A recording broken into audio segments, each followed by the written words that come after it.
menjelaskan tentang ringkasan dan poin-poin utama masa transisi Orde Lama ke Orde Baru, yakni pertama ada perubahan orientasi politik awal pada masa Orde Lama ke Orde Baru, pergeseran kepemimpinan Orde Lama di bawah Soekarno ke zaman demokrasi Pancasila atau yang disebut dengan Orde Baru di bawah Pak Soeharto. Orde Baru mulai mengintervensi pemilihan pemimpin NU, di mana Mbah Wahab menjadi pemenang dari pemilihan pemimpin NU dan menjabat sebagai Rais Aam. Yang kedua, di sini ada kekuatan politik NU dan penundaan pemilu.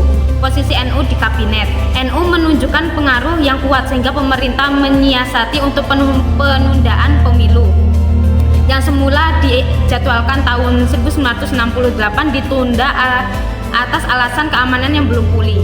Konsolidasi Orde Baru, penundaan ini dianggap sebagai upaya Orde Baru untuk memperkuat posisinya. Yang ketiga, di sini ada sikap otoriter dan pembatasan kebebasan. Target otoritas awalnya ditunjukkan pada PKI dan sisa-sisanya, namun kemudian meluas, menargetkan segala gerakan mahasiswa dan partai-partai politik lainnya. Pembatasan semua tindakan ini dilakukan dengan dalih memulihkan keamanan sehingga kebebasan berpendapat semakin dibatasi. Nah, yang keempat, di sini ada perubahan orientasi ekonomi, yakni secara ekonomi orientasi pemerintah Orde Baru diubah secara drastis, yang sebelumnya cenderung sosialisasi pada Orde Lama, dan setelah Orde Baru ini mulai mendekatkan diri kepada blok barat dan menjauhi blok timur. Yang kelima, di sini ada stabilitas politik dan kontrol partai.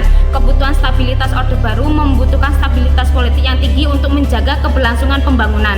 Penekanan kebebasan, stabilitas dicapai dengan cara menekan kebebasan rakyat, membatasi serta membatasi partai politik. Pokoknya kayak gitu ya. Itu adalah ringkasan dari masa Orde Lama ke Orde Baru.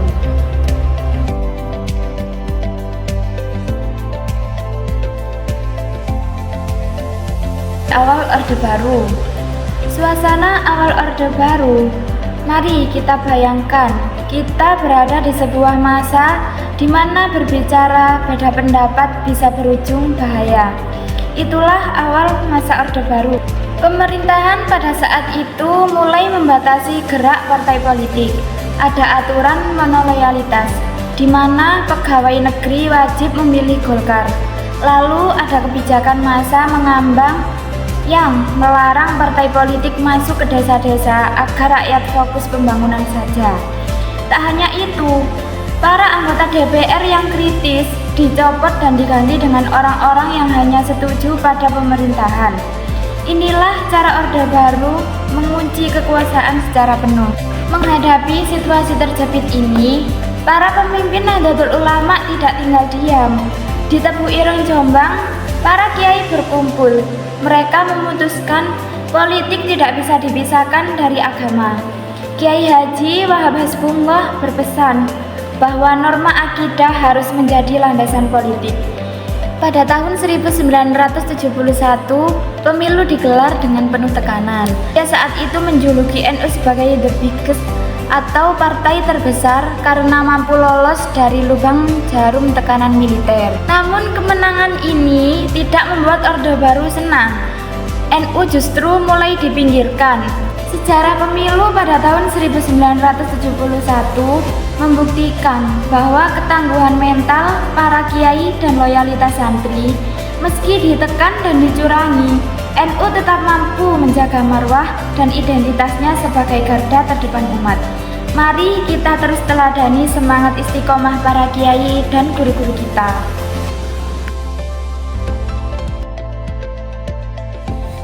Di sini saya akan membawakan materi yang berjudul Perjuangan NU Daerah Baru yang memiliki 3 poin.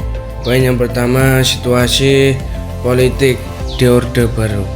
Memasuki Orde Baru, NU menghadapi tantangan politik yang sangat berat. Pemerintahan saat itu menjalankan kebijakan deideologisasi dan politik independen. Puncaknya pada 5 Januari 1973. NU dipaksa melakukan fusi atau peleburan ke dalam Partai Persatuan Pembangunan. Kebijakan ini berdampak luas sehingga ke akar rumput. Ribuan madrasah dan nama NU dipaksa melepaskan nama NU yang berujung pada diskriminasi terhadap alumni dan institutnya. Organisasi pelajar serta mahasiswa NU pun turut dihapuskan secara perlahan.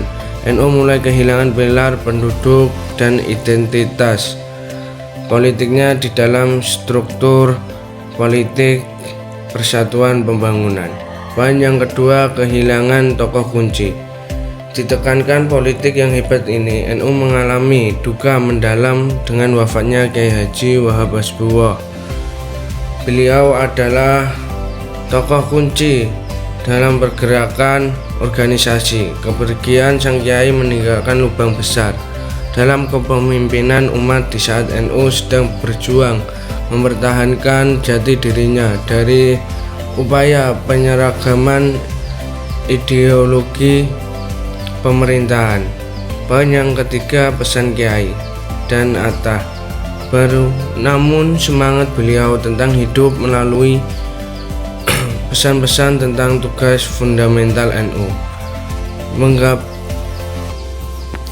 Menanggapi situasi yang semakin terjepit, muncul aspirasi ini membawa NU pada arah baru, yaitu keinginan untuk kembali ke Kitah 1926. Langkah kembali ke Kitah ini menjadi titik balik penting bagi NU untuk melepas diri dari politik praktis dan kembali fokus pada Kitah sosial keagamaan bagi bangsa.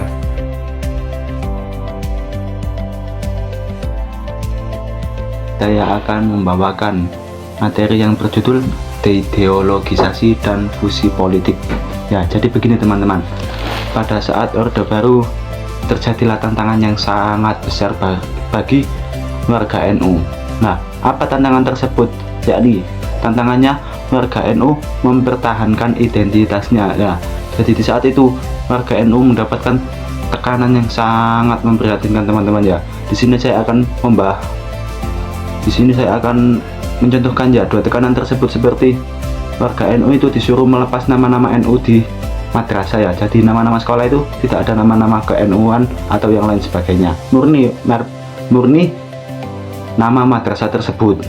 Nah, dan tekanan kedua itu warga NU itu disuruh untuk dipaksa melebur ke dalam Partai Persatuan PPP. Ya, akibatnya itu karena tadi itu NU semakin kehilangan arahnya.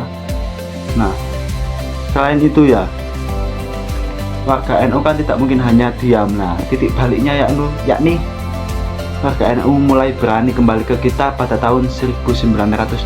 Nah, pada saat itu warga NU sudah mulai mengembalikan tentang keaswajaannya. Supaya apa? Supaya warga NU itu kembali kepada jalan yang awalnya yang tadi ya, agar kembali kepada berpegang teguh yang di bawah pertamanya, jadi tidak kehilangan arah seterusnya karena Orde Baru tersebut. Nah, pada saat itu pula NU mengalami perjalanan yang sangat sulit menjaga eksistensinya di tengah tekanan Orde Baru ya.